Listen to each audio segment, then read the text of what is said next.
Hello, everyone. Today, Julie and I are going to be doing a presentation on social media addiction and its effects on mental health. And yes, we do believe that addiction is the appropriate description for this. Yes. So before we kind of get into it, we want to ask you some questions revolving your relationship to social media. And while we talk about these questions, please jot down just like a number or a couple words that come to mind, as far as answering these questions. You don't need to write a ton, just a couple quick words. So first, how often do you check the amount of likes or notifications that you get in a typical day? The next question is, how do you feel if you post a picture and get the most amount of likes you have ever gotten? And lastly, have you ever seen a picture of other people hanging out without you? And how does that make you feel? So after you write down a few words, um, we're going to play a video that talks a little bit more about social media addiction. This video is by an author We and know motivational that speaker. engagement with social media and our cell phones releases a chemical called dopamine. That's why when you get a text, it feels good, right? So, we've all had it where you're feeling a little bit down or feeling a bit lonely. And so you send out 10 texts to 10 friends, hi, hi, hi, hi, hi. Because it feels good when you get a response, right? Right? It's why we count the likes. It's why we go back 10 times to see if my Instagram is growing slower, did I do something wrong? Do they not like me anymore, right? The trauma for young kids to be unfriended, right? Because we know when you get it, you get a hit of dopamine, which feels good. It's why we like it. It's why we keep going back to it. Dopamine is the exact same chemical that makes us feel good when we smoke, when we drink, and when we gamble. In other words, it's highly, highly addictive, right? We have age restrictions on smoking, gambling, and alcohol, and we have no age restrictions on social media and cell phones, which is the equivalent of opening up the liquor cabinet and saying to our teenagers, hey, by the way, this adolescence thing, if it gets you down. But that's basically what's happening. That's basically what's happening, right? That's basically what happened. You have an entire generation that has access to an addictive, numbing chemical called dopamine through social media and cell phones as they're going through the high stress of adolescence. Why is this important? Almost every alcoholic discovered alcohol when they were teenagers. When we're very, very young, the only approval we need is the approval of our parents. And as we go through adolescence, we make this transition where we now need the approval of our peers. Very frustrating for our parents, very important for us. It allows us to acculturate outside of our immediate families into the broader tribe, right? It's a highly, highly stressful and anxious period of our lives, and we're supposed to learn to rely on our friends. Some people, quite by accident, discover alcohol and numbing effects of dopamine to help them cope with the stresses and anxieties of adolescence. Unfortunately, that becomes hardwired in their brains, and for the rest of their lives, when they suffer significant stress, they will not turn to a person, they will turn to the bottle. Social stress, financial stress, career stress, that's pretty much the primary reasons why an alcoholic drinks, right? What's happening is because we're allowing unfettered access to these dopamine-producing devices and media, basically it's becoming hardwired, and what we're seeing is as they grow older, too many kids don't know how to form deep, meaningful relationships. Their words, not mine. They will admit that many of their friendships are superficial. They will admit that their friends, that they don't count on their friends, they don't rely on their friends, they have fun with their friends, but they also know that their friends will cancel on them if something better comes along. Deep, meaningful relationships are not there because they never practice the skill set, and worse, they don't have the coping mechanisms to deal with stress. So when significant stress starts to show up in their lives, they're not turning to a person, they're turning to a device, they're turning to social media, they're turning to these things which offer temporary relief. We know, the science is clear, we know that people who spend more time on Facebook suffer higher rates of depression than people who spend less time on Facebook, right? These things balanced. Alcohol is not bad, too much alcohol is bad. Gambling is fun, too much gambling is dangerous, right? There's nothing wrong with social media and cell phones. It's the imbalance, right? If you're sitting at dinner with your friends and you're texting somebody who's not there, that's a problem. That's an addiction. If you're sitting in a meeting with people you're supposed to be listening to and speaking, and you put your phone on the table, face up or face down, I don't care, that sends a subconscious message to the room that you're just not that important to me right now, right? That's what happens. And the fact that you cannot put it away is because you are addicted, right? If you wake up and you check your phone before you say good morning to your girlfriend, boyfriend, or spouse, you have an addiction. And like all addiction, in time, it'll destroy relationships, it'll cost time, and it'll cost money, and it'll make your life worse.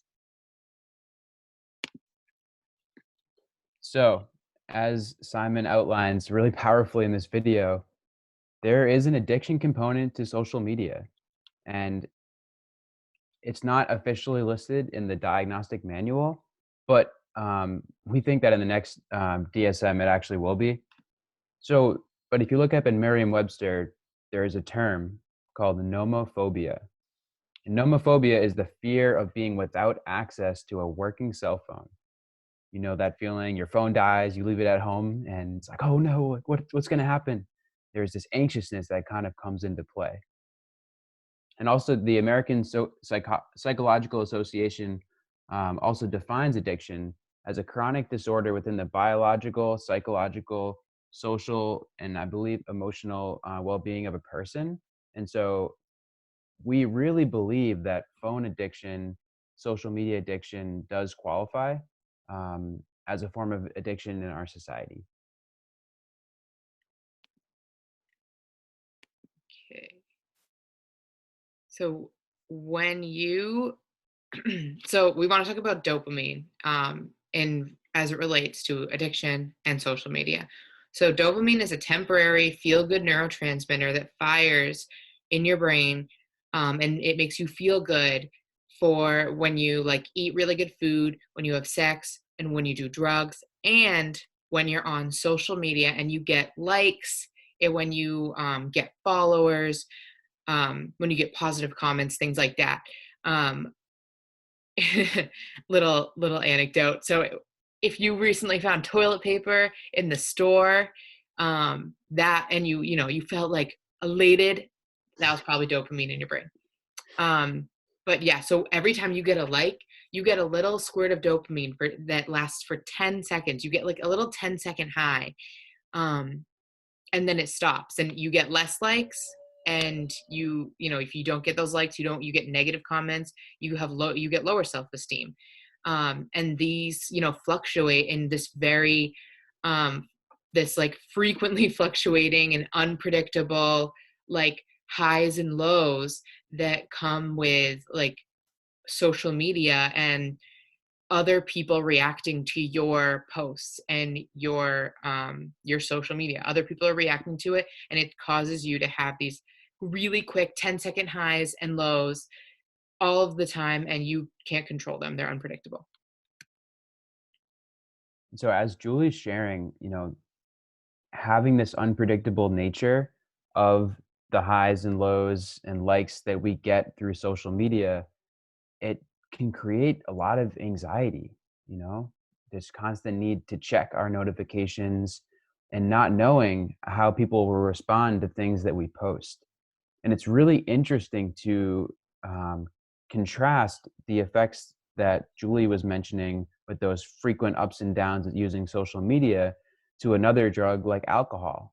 In the bottom right here, there's a graph that shows the curve of alcohol, blood alcohol content. And as you can see, it lasts, 8 hours or so before that gets out of your system. And you can really predict that through drinking a certain amount of alcohol, how you'll feel over the course of a few hours. But with social media, it's unpredictable. And that creates anxiety, as we all have probably heard of FOMO, which is fear of missing out. Maybe seeing pictures of friends hanging out together that if we weren't invited to, that can also stimulate anxiety. The sister of anxiety, depression, definitely comes about as a result of social media use, especially excessive social media use. Of course, this doesn't happen to everyone, but this is a trend that we're seeing in research that has come out. And why does depression occur often in social media use? Well, what we're doing is constantly comparing ourselves to other people as we're scrolling through news feeds. And what we're comparing to is not really an accurate representation of those other people. It's their ideal self. So it's a photo that maybe has been photoshopped. It's the best part of their weekend was when they were with a few friends, but it doesn't show their entire weekend or their entire day. And this can really lead to feelings of inadequacy and jealousy. So we did want to talk a little bit about the pros to social media. A lot of people, think social media and not necessarily social media, but just technology in general has a lot of positives to it. And with this, this virus and this pandemic, those positives have really been brought to light for me. The social connection that you can get through social media and also in other forms as well, that can be really powerful. Those connections that you make with other people, if you're feeling isolated and you can connect to someone who's maybe across the country, or if you can Zoom your friends, especially in a time where we can't see each other in person. You can FaceTime, Zoom, even texting and talking. Those connections are awesome, and technology is amazing. Like, we have information, we have power through technology, but I think finding a balance between what is giving you a connection to other people that's a positive, that is a positive connection, and then finding a balance between that and what is comparing yourself to other people, making you feel anxious, making you feel depressed, making you feel like you can't live without your phone. You got to find the balance between the good and the bad, and there are definitely goods with social media, especially in a time like this where we are so physically isolated. um, but we gotta work hard to kind of balance and that fine line between that fine line. And in order to find this balance, it takes time, energy, collaboration, mentorship, right? So for this final slide, we want to just leave you all with a few tips as future school psychologists, and these can also be helpful for parents as well. So, as Julie's mentioning, we shouldn't, as schools, we talk a lot about health classes that involve talks about sex or drugs. Um, but what we should also be adding to these discussions is talking about social media and, what is a healthy relationship with social media? How does that look like for you as a person? And of course, that varies from person to person. And these shouldn't be a one-off conversation where we talk about it and then we let it go. But there should be regular check-ins in schools and maybe in small social skills groups that we run as school psychologists, where students can share the impact that social media use has on them and can brainstorm with their peers about ways to really create an intentional and meaningful relationship with social media, and that the way in the way that they connect with their peers. So some helpful tips that you might want to share in the future during these conversations. One is not using your phone as an alarm clock. Using your phone as an alarm clock means that you interact with it right before you go to bed and right when you wake up.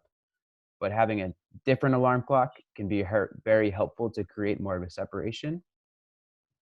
Similarly, charging your phone in a separate room from where you sleep can be really helpful to not have that constant temptation. Lastly, really scheduling in advance when to check social media. As human beings, we're often tempted when things are in our hands and can be accessed very easily. But being able to schedule, from 2 to 3 today, I'm going to look at social media, but for the rest of the day, I'm not going to. That can be a great way of keeping us honest and limiting the amount of social media use so it doesn't become excessive. And with that, we want to say thank you for listening to our presentation, and we hope that we can spark some conversations about this in the future in our respective schools. Awesome. Thank you.